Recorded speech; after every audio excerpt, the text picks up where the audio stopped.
Welcome back to another Targets in Focus. Yesterday's announcement by the Fed about the introduction of a new QE3 package has been moving and shaking the markets today.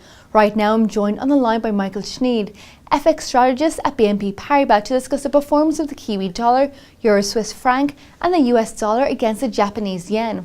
Michael, this morning the New Zealand dollar against the US dollar was trading at 0.8346. As commodity currencies rocketed across the globe on the new Fed news. Can you tell me your views and outlooks for this pair?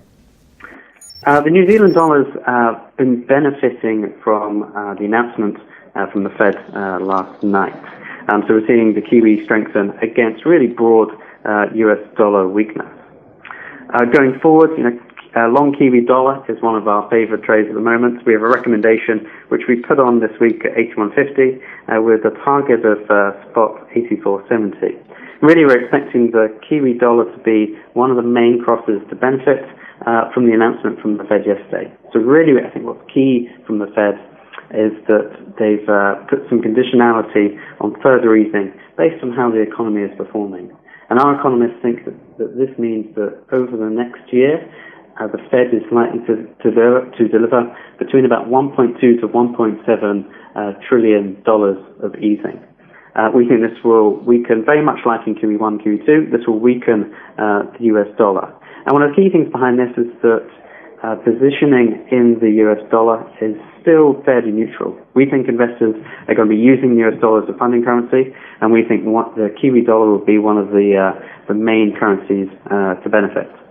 So in terms of our forecast, we're expecting a rise to about spot 85 over the next month, continuing to rise gradually to spot 86 by the end of the year. And over the next 12 months, when the Fed is really going to be stepping up its easing program, we expect Kiwi dollars benefits and rise to spot 90 over the next 12 months. And Michael, what is your outlook for the euro against the Swiss franc? Well, we think that times are changing in Europe, and we think that this move higher that we've had in Euro Swiss is the start of a progressive move higher. So we currently have a long Euro Swiss recommendation where we're targeting a move up to 125. And we expect this to occur sometime over the next 3 months. We think really what's changed in Europe is that the amount of fiscal stress within the Eurozone has subsided substantially. So we think this substantially reduces pressure on the Euro Swiss floor, as we've seen with both the price action with Euro Swiss having risen off the 120 floor, and we also see it with the SNB's weekly data, which monetary policy data, which gives an indication of how much they're intervening. And this shows that the pace of intervention by the SNB has slowed markedly during August and into September. So we think this very supports the argument for the Euro Swiss moving higher over the months ahead. And what we think is key is that Switzerland is continuing to run a very large current account surplus. And we think that recently this current account surplus hasn't been recycled into foreign assets. And that's really what's been keeping Euro Swiss against the floor. With the outlook for the Eurozone improving, we think we'll see more basically Swiss savers start to move their money out of Switzerland and into particularly European assets. And this is going to really help Euro Swiss move higher from here. So in terms of our forecast, as I mentioned, we'll give a 125 by the end of the year. This is likely to be a bit of a slow move, so looking for about 122 over the next month. But we think it's really the start of something. Over 12 months, we look for Euro Swiss to be trading about 130. And now let's look at the final pair, the Japanese yen against the US dollar. How is this pair performing right now? Yes, the dollar yen is a very interesting cross at the moment. More so from a news perspective than a trading perspective. We see that dollar yen, which is typically driven very much by Fed policy, has had quite a muted reaction relative to other crosses. One of the reasons for this is that while the Fed provided a commitment to further easing further down the line, in terms of actual action that it did, that it announced yesterday, was very limited. So they're just increasing their purchases of NBS.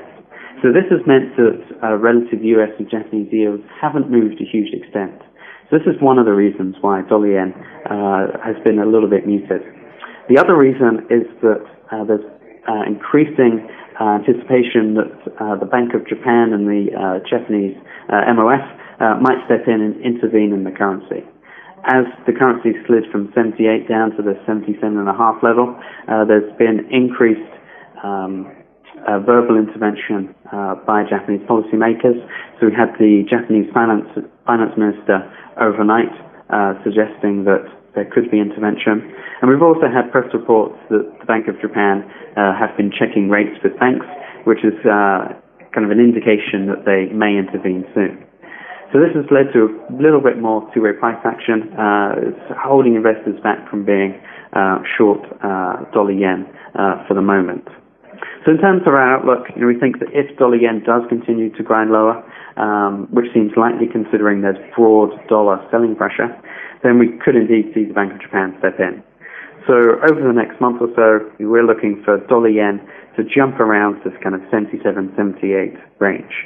However, we think any interventions are going to be very similar to the prior interventions that the Bank of Japan does, i.e. that means that they're going to be sterilizing intervention. So they provide liquidity to the foreign exchange market, but then in the Japanese local money markets, they mop up the liquidity. So essentially what this means for dollar-yen in terms of price action is you get a jump higher when the Bank of Japan intervenes, and then a gradual move lower as that intervention is sterilized. So we think dollar-yen is heading lower over the next 12 months, and our forecast over that horizon is for a decline to about 75. Thank you, Michael, for sharing your forecast on these currencies. Stay tuned to Dukascopy TV today to find out all the latest news about how the markets are reacting since the Fed's announcement yesterday. Goodbye.